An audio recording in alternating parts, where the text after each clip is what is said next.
Well, tonight, a former North Central High School student knows the time he'll spend in prison for stabbing another student at school. A judge sentenced Wyatt Maxey 2.5 hours ago, and our Karen Campbell was in the courtroom. She joins us live with a look at the outcome as well as the statements made by the victim's family. Karen? Well, Felicia and Scott, a judge sentenced Wyatt Maxey to 20 years, but the first 10 years he will spend in the Department of Corrections. The next 10 years he will spend on home detention. Now, the judge said this is something that she's never done in her cases here. She's never given that much time to anyone for home detention. Now, the victim was not in court today, but his family was, and they wanted the maximum sentence allowed. A mix of emotions filled this Marion County courtroom Monday. Families from both sides awaited the judge to sentence Wyatt Maxey, the man found guilty of stabbing his high school classmate, Brandon Watley, in the head and heart 2 years ago at North Central High School. The victim's family began reading statements to the court. My son has lost so much passion and determination, looking forward to his future, being a senior, going on to college. However, Wyatt Maxey took my son's senior year.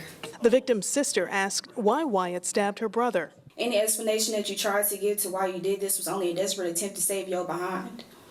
You may try to tell your lies, and when I saw you in court, I figured out why you did this.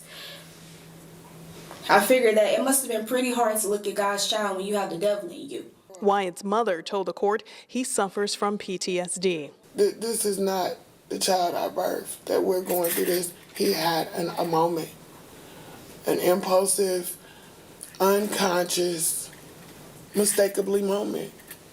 And it's a bad moment that left a scar. There's no amount of time that can heal this.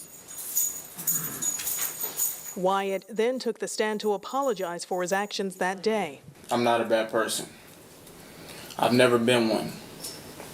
And I don't intend on being one. I pray Mr. Watley and his family understand the shame and regret and remorse I have. The judge sentenced Wyatt to 20 years, 10 years in the Department of Corrections, the other 10 on home detention.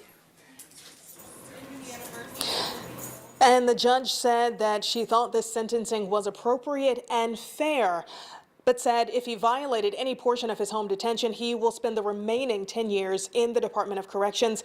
And Scott and Felicia, the family, tells me they have filed an appeal.